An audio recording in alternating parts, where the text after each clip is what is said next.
அன்பு சொந்தமான மீனராசி சொந்தங்களே, வாழ்க்கைய எப்படி எப்படியோ வாழணும். ஆனா கரெக்ட்டா வாழணும். எல்லாருக்கும் மரியாதை குடுக்குறீங்க. எல்லாருடைய உணர்ச்சிக்கும் மதிப்பு குடுக்குறீங்க. உங்கள புரிஞ்சுக்கிறாங்களோ, புரிஞ்சுக்கலையோ, அவங்கள நீங்க புரிஞ்சுக்க ட்ரை பண்றீங்க. குறிப்பா வாழ்க்கை துணைக்கிட்ட நெறைய இடங்கள்ல தோத்து போயிருக்கீங்க. சொந்த பந்தங்கள் முன்னாடி நெறைய இடங்கள்ல அசிங்கப்பட்டாலும் சரி, அவமானப்பட்டாலும் சரி. இப்ப வரைக்கும் பல வருஷம் போராட்டத்துக்கு அப்புறம் கொஞ்சமா வளர்ந்து நிக்கிறீங்க. அதையே சொந்த பந்தங்களால தாங்கிக்க முடியல.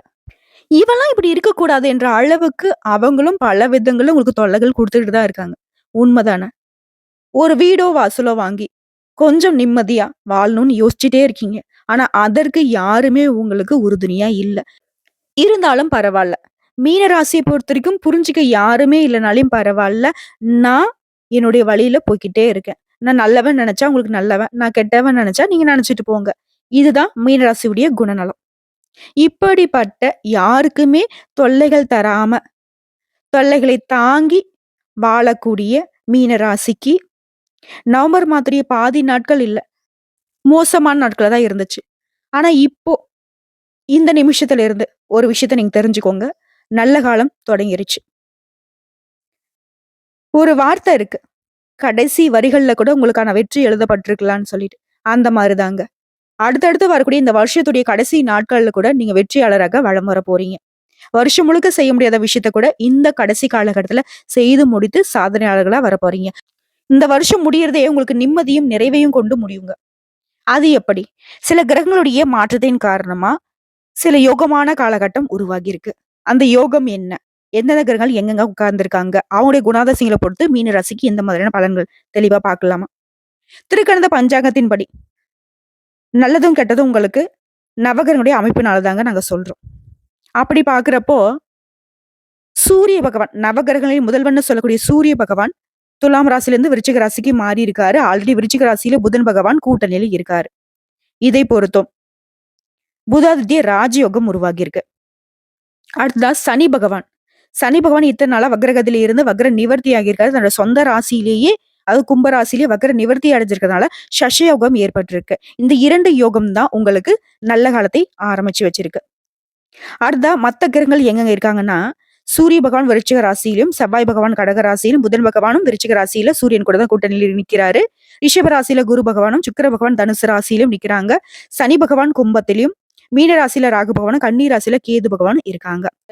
இத அடிப்படையா வச்சுதான் உங்களுக்கான பலன்கள் அமைஞ்சிருக்கு. பார்வையால பலன்களை அள்ளித் தரக்கூடிய குரு பகவானை அதிபதியா கொண்ட மீன ராசிக்காரங்களே. குரு பார்க்க கோடி நன்மைதான். ஆனா அவரு எனக்கு அதிபதியா இருந்து என்னங்க பிரயோஜனம்?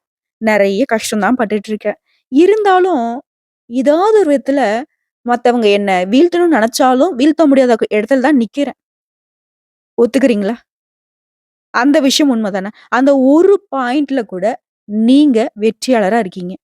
அவங்க எவ்ளோ தொல்லைகள் குடுத்தாலும், நீங்க அவங்க நெனச்சாலும் தொட முடியாத இடத்துல தான் நிக்கிறீங்க. இது உண்மதானே. உங்கள பொறுத்தவரைக்கும், இப்போ உங்க ராசியில சூரிய பகவான் 9ஆம் வீட்ல அமர்ந்திருக்காரு. இதனால வீட்ல பெண்களுக்கு நகை நட்டு வாங்கக்கூடிய யோகமான அமைப்பு இருக்கு. அதே நேரத்துல கொஞ்சம் கடன் பிரச்சனையும் தலை தூக்குறதுக்கு வாய்ப்பு இருக்கு. இப்ப என்ன பண்ணும்? தேவையான செலவு என்ன? தேவையில்லாத செலவு என்னன்னு பார்த்து திட்டமிட்டு செலவு பண்ணணும். வரக்கூடிய பணத்த கையிருப்புல இறுக்கி பிடிங்க. தெய்வ பக்தியில மனச அதிகமா செலுத்துவீங்க. தைரியமா செயல்படுவீங்க. வீண் தொல்லைகள் உங்கள விட்டு விலகி போகும்.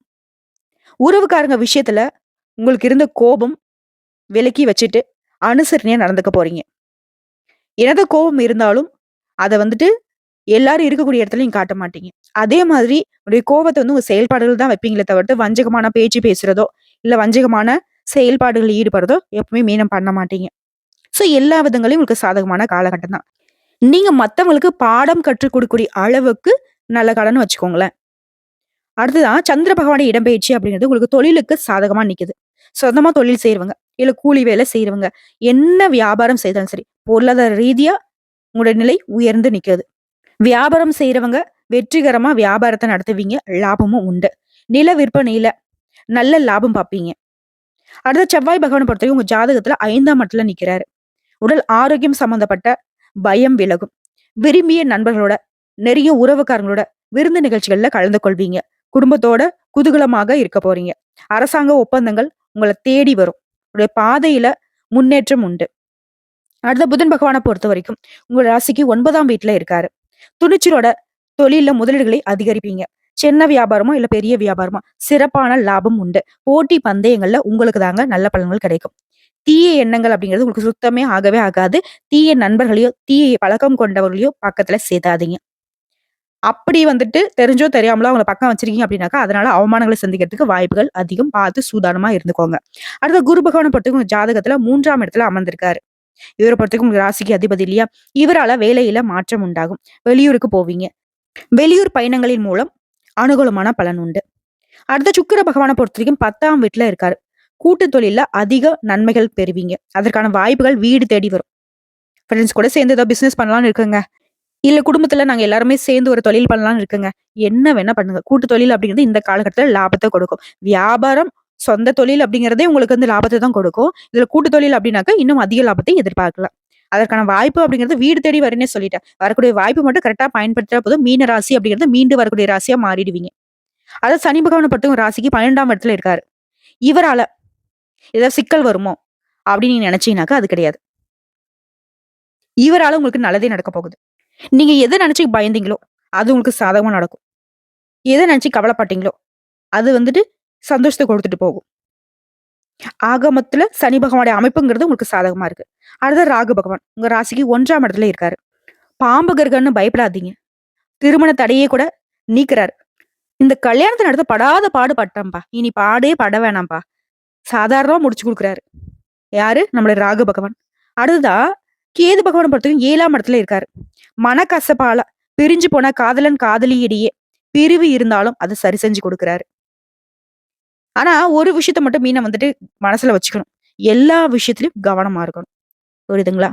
என்னதான் அந்த கிரகங்களுடைய அமைப்பு உங்களுக்கு சாதகமாவும் ஒரு சில கிரகங்கள் வந்துட்டு எச்சரிக்கை உணர்வு கொடுத்தாலும் இதையும் சரி செய்யணும்னு நினைச்சீங்கன்னா ராகு கால வேலையில, அதாவது வெள்ளிக்கிழமை செவ்வாய்க்கிழமையில ராகு கால வேலையில துர்க்கை அம்மனுக்கு நல்லெண்ணெய் தீபம் ஏற்றி அவங்க முன்னாடி மண்டியிட்டு கை நீட்டி வேண்டுவதன் காரணமா இந்த கிரகங்களுடைய பாதிப்பு அப்படிங்கிறது உங்களை ஒண்ணும் பண்ணாது.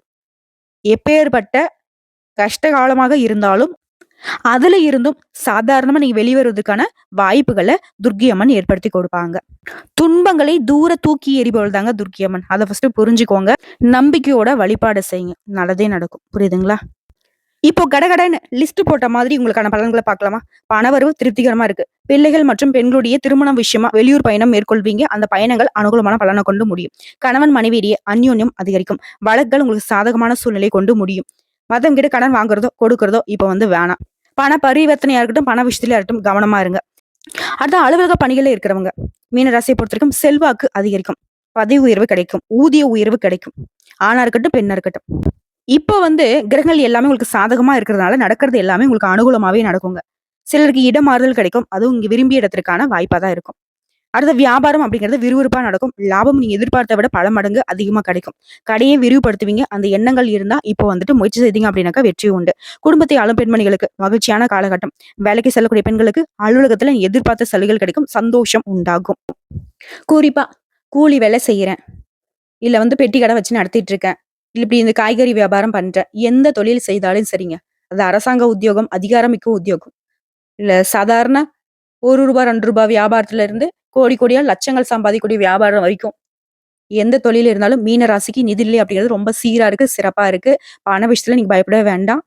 ஆனா கொடுக்கல் வாங்கலையும் சரி, ஏதாவது முதலீடு பண்றதாலும் சரி, இதுல மட்டும் கொஞ்சம் பலகட்ட யோசனை வேணும். முடிஞ்ச அளவுக்கு தவிர்க்கிறது சிறப்பு. மத்தபடி எல்லாமே சாதகமா தான் இருக்கு. உங்கள பொறுத்தவரைக்கும் அதிர்ஷ்டம் தரக்கூடிய எண்கள்னு பார்த்தோம்னாக்கா 1, 3. அதுவே நீங்க அனுதினமும் வழிபாடு செய்ய வேண்டிய தெய்வம்னு பார்த்தோம்னாக்கா சண்முக கடவுள். யாரு? முருகப்பெருமான் தாங்க. அனுதினமும் முருகனை வழிபாடு செய்ய தினமும் காலையில வீட்டுல பூஜை அறையில தீபம் ஏற்றி 27 முறை ஓம் முருகப்பெருமானை போற்றி போற்றி இவருடைய நாமத்தை சொல்ல நல்லது நடக்கும். நல்லது மட்டுமே நடக்கும். வந்த கஷ்டங்கள் கரைந்து போகும். வரக்கூடிய கஷ்டங்கள் விலகி போகும். கடவுள் உங்களுக்கு துணை வருவாங்க. வேலுண்டு வினையில்லை, மயிலுண்டு பயமில்லை. கந்த கடவுள் இருக்கு, கருணை மூர்த்தி இருக்கு. கவலை இல்லாத வாழ்க்கை மீன ராசிக்கு உண்டு. உங்கள பொறுத்தவரைக்கும் இந்த காலகட்டத்துல அதிகமா நீங்க பயன்படுத்த வேண்டிய நிறம், அதிர்ஷ்டத்தை தரக்கூடிய நிறம்னு பார்த்தோம்னாக்கா வெள்ளை நிறங்க. அதிகமா வெள்ளை நிறத்தை பயன்படுத்துங்க. வெள்ளை நிறத்துல பொருட்களை அதிகமா பயன்படுத்துங்க. அது உங்களுக்கு ரொம்ப நல்லது. மத்தபடி எல்லாமே நல்லதா இருக்கிறதுனால, நீங்களும் ரொம்ப நல்லா இருக்க போறீங்க. இந்த வீடியோ பத்தி உங்களுக்கு பிடிச்சிருந்தா வீடியோக்கு ஒரு லைக் பண்ணுங்க. நம்ம சேனல் சப்ஸ்கிரைப் பண்ணுங்க. மேலும் பிடிச்சிருக்க ஃப்ரெண்ட்ஸ் அண்ட் ஃபேமிலிக்கு ஷேர் பண்ணுங்க. நம்ம சொல்லக்கூடிய அனைத்து தகவல்களும் பொது பலன்கள் தனிப்பட்ட ஜனஜாத்தை பொறுத்து சிறிதளவு மாறுபடும். வாழ்க வளமோடு, நலமோடு. வெற்றிவேல் முருகனுக்கு அரோகரா.